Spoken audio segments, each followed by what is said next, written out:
Hey, everybody. It is Tim Miller here with The Bulwark. I just watched a surreal non-press conference. I guess we call it a joint statement between Vladimir Putin, the president of Russia, the dictator of Russia, and Donald Trump, our president.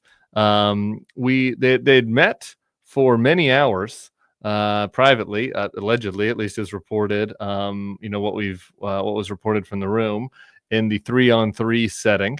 Earlier, we set this up. If you'd missed that in a video with JVL and Bill Crystal, you can go back and check out. But it was Trump, Rubio, and Witkoff on one side, and then Putin and Lavrov on the other, with another Russian advisor. And so the three met for several hours in private. There was a brief photo avail where Putin made some weird faces at the press while they shouted at him about when he was going to stop killing civilians. They were expecting a press conference a little later in the evening, and then the private meeting abruptly came to a close. They came out to issue a joint statement. I think it was pretty noteworthy that Fox News reported that the Russian side had before this joint statements had started, had leaked out that they were very happy with the progress. And so that is kind of interesting that the Russian side felt good about it. Then we get to the two joint statements. What you get first from Vladimir Putin is a very sort of Putin-esque performance. Long throat clearing, a lot of background, a lot of flattery. Donald Trump, I should mention that Putin did flatter Trump several times, including saying that he agreed with Trump's statement that the war never would have started had Trump been president. That makes no sense, since this was purely a war of aggression, a war of territorial aggression on behalf of Vladimir Putin. It had nothing to do with the U.S. president. But it's interesting that Putin felt the need to flatter Trump. Putin then also, I think most revealingly, went on about the need to eliminate all of the root causes of the war. He actually said all the root causes of that led to the war. Again, there are no root causes that led to the war. Vladimir Putin wanted to expand the territory of Russia and believes that the Ukrainian people should not exist and that they should be part of Russia. And he thought he would very easily conquer Ukraine, and he was caught off guard by the bravery of the Ukrainian people, is what really happened. But he wants to claim that it's all this, Western encroachment, etc. So Putin, gets on his hobby horses about the root cause of the war. Interestingly, Putin says that they have an agreement of some kind, possibly that this is sort of a lost in translation situation about what constitutes an agreement, because then you get to Trump's statement next, and it was nothing short of pathetic, I guess I would say. And even to use one of his words, I'd say it was a low energy performance by Donald Trump. He had a raspy voice. He seemed down. He kind of tried to do the Trump thing about all of the good, things that they discussed and how they reached some agreements, and, they made some progress, and they agree on a lot of things, most things, actually, important things, actually. He does all that Trump stuff. He acknowledges his counterparties. He praises them all. He talks about the tremendous Russian business representatives that are here. He praises Lavrov about how famous he is, almost as famous as Putin. So there's the flattery back on Trump's side. And then he goes into how he had this fantastic relationship with President Putin. And he corrects himself to with Vladimir. And he said that relationship was interfered with by the Russia hoax, which was obviously not a hoax, but the reality that Russia interfered in the 2016 election to help Donald Trump. He then goes off on the Russia hoax for a while, and then in the end says basically that they made a lot of progress, but there's no deal, and there's not a deal until there's a deal. Trump said. He said he's got to leave and call his NATO counterparts, call the European counterparts, etc. So what you have then is really no details, no progress at all made. I mean, like, this thing literally could have been, a true social DM between the two leaders. I mean, like they had nothing to report at all. In some cases, that's sort of a best case scenario for those of us who were concerned about this summit. That Trump did not sell out Ukraine, did not give away anything to Ukraine, did not give away anything to Putin. He did, again, lie about Russia's attack on our elections. So this was not perfect. This was really, and again, it was an embarrassing, frankly, display by the American president. But within the construct of this was going to be Trump doing Trump things, the sort of worst elements of things you might have been worried about did not come to pass. So no. So that is where things ended. So I think that is the most telling part about all of this, that they both give their statements, they both flatter each other, they both announce that some progress has been made, but after that, no announcement of any details, no discussion of what the progress was made on, whether that be ceasefire or otherwise. Territory doesn't even come up. Trump barely mentions kind of Ukraine and wanting to talk about Ukraine and European allies. So there's no discussion of that. And then there's no questions after.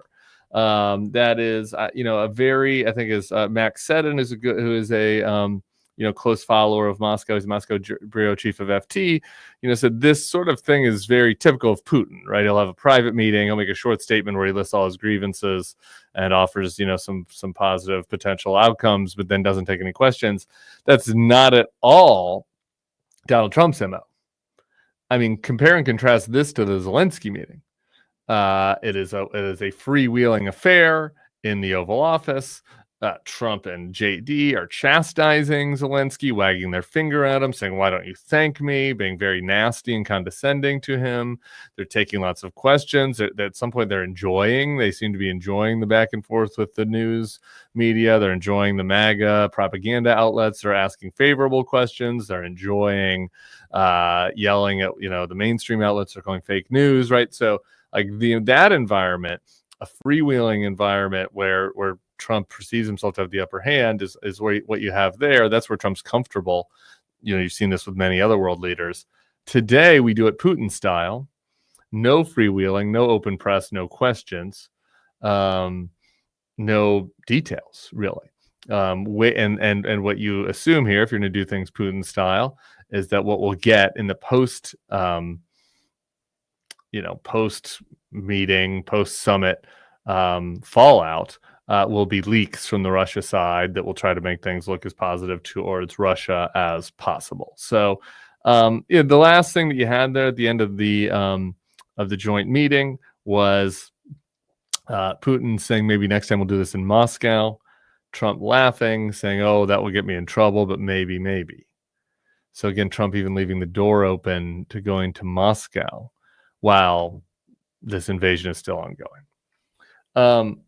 Long story short, nothing happened. They made no progress. We humiliated ourselves. The United States humiliated our soldiers that rolled out the red carpet for Putin in exchange for nothing. No progress was made in exchange for Donald Trump getting tired.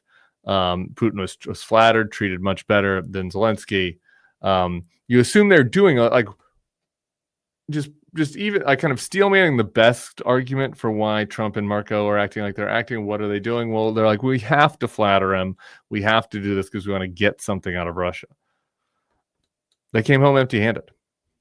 Trump and Marco went to Alaska, rolled out the red carpet for Vladimir Putin, and they came home empty-handed. They came home with some unspecified progress. And so what you have here, when you put it all together, when you sum it all up, is you have a murderous dictator that's kidnapping children, that was actively bombing civilian targets in Ukraine last night. Active, ongoing assault on Ukrainian civilians, our ally. That was happening last night. All right. He gets greeted in America. Red carpet rolled out for him. Our soldiers prostrate before him on their knees, preparing him for his arrival, all for nothing. all for nothing. Welcome this killer to America to get nothing. No progress, no stop, no slowing, no promising that there is nothing. There's no promise of there's some discussion of air ceasefire, et cetera, et cetera. I just like kind of just pulling up some of our, experts that we rely on this kind of stuff, just making sure you're getting full perspective. I'm interested in this point of view from Michael Weiss, who I had on the podcast yesterday, saying you can tell Putin isn't entirely pleased because he talks about the allies throwing a wrench into whatever the Russians expect to happen from this confab. In other words, it's in Europe's play now. Moscow has nothing to fear but Stubbs back nine with Trump. So, I think what Michael's trying to say there is that from Putin's perspective, the best case scenario, which was, again, looking at what would have been the worst case scenario for us, is that Trump goes there, gives them something, gives them land, concedes, you can have some Ukrainian land, and in exchange, there'll be a ceasefire, et cetera. That would have been a good scenario for Putin. That didn't happen. And the fact that, and I should have mentioned that during Putin's sort of remarks where he's talking about the root causes of this, he is admonishing that as part of this progress, he doesn't want any funny business from Ukraine and Europe. He doesn't want them throwing a wrench into it. Weiss reads that as like a good sign that Trump wasn't going to totally give in. I think that's possible. I think another way to look at it is I think Putin still thinks that if he keeps kicking the can on this, maybe something will happen in the future. We can blame the lack of ceasefire on Zelensky and get Trump to pull out of this altogether. Because that was the other, thing that was, hanging over the head of all this. This idea maybe the U.S. just takes our ball and goes home, stops giving them weapons, et cetera. That's worst case scenario. That's something Putin's hoping for.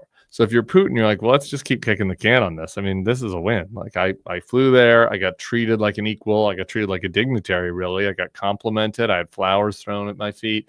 And in exchange, I bought myself some time. And maybe I can convince Trump to get pissed at Zelensky again in the future over some perceived slight, over some misinformation, over some disinformation.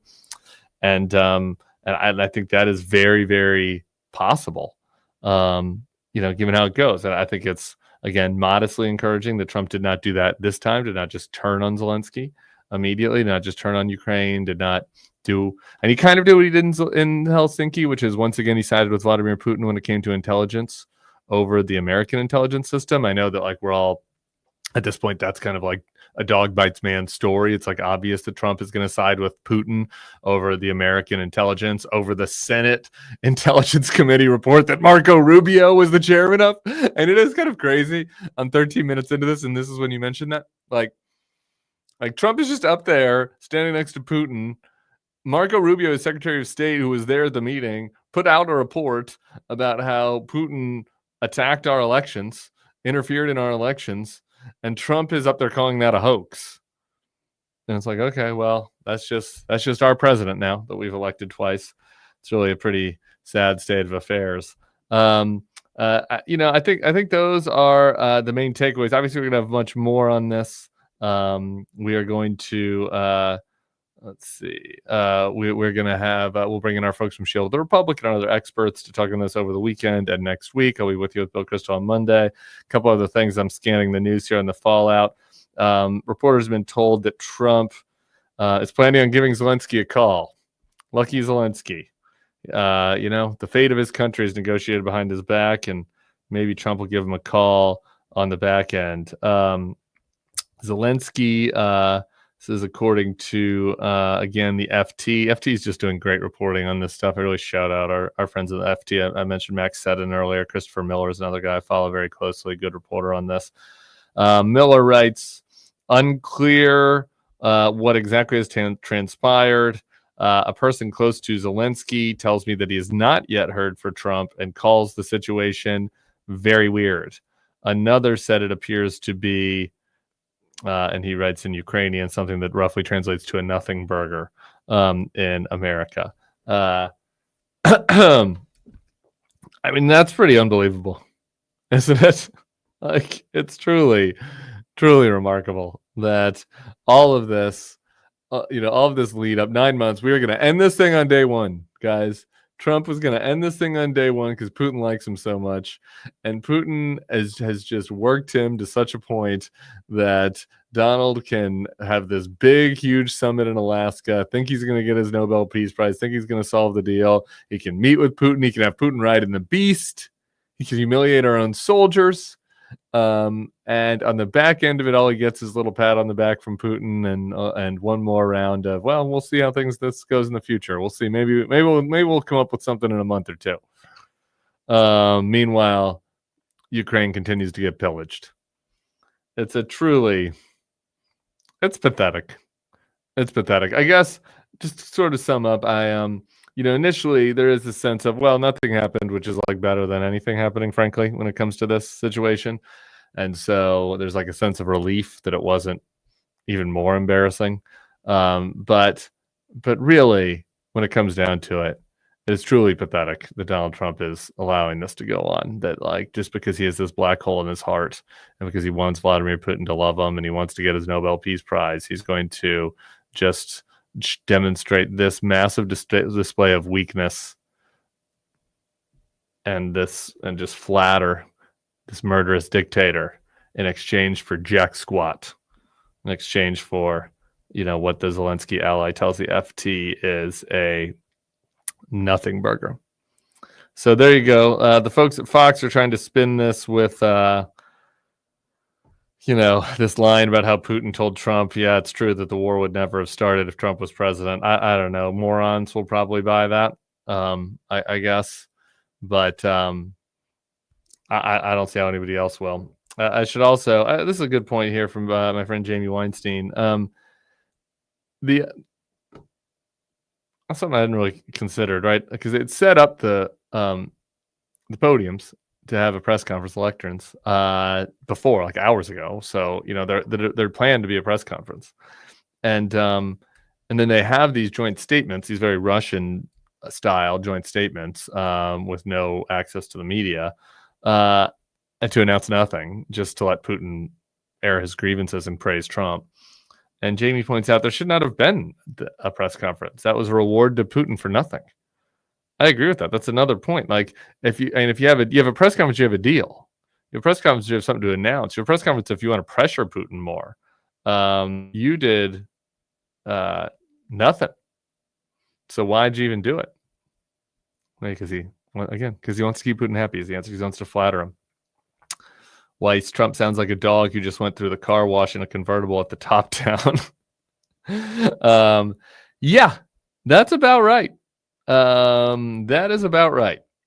So I don't think I've got much more to say here. I'm kind of glancing at your comments. Is there anything I missed here? Anything else you guys want me to get to? We will. I'm just kind of sort of looking at your comments here. Appreciate you guys sticking around with me here on a Friday night. Here on an August, and I don't know. I was flashing back to that Zelensky meeting, and what was it? Something was happening that day. Oh, it was Mardi Gras, and I was like ready to go have a good day. I was ready to go out, ready to party, and then that horrific Zelensky thing happened, derailed my whole afternoon, and it was just so pathetic and so embarrassing. And I had this kind of sense of foreboding that today would be like that. It was really shameful, really pathetic. But in some ways it's kind of funny to watch Trump humiliate himself like this and again get nothing out of it. So whatever, you got to take your small wins where you can get them around here. Everybody go enjoy your Friday night. Have a glass of rosé on me. I appreciate you guys very much. Thank you, Peter, for reminding me. Hit the like, hit the subscribe, tell your friends. As we learn more, as leaks inevitably come out about what was happening in the private session, probably from the Russia side first. Usually you see these leaks coming from the Russia side first because they like to try to control the narrative. So as we learn more, either me or one of our foreign policy experts or me with one of our foreign policy experts will be on over the weekend. So keep an eye on the page. Have a good Friday. We'll see you all soon. Bye.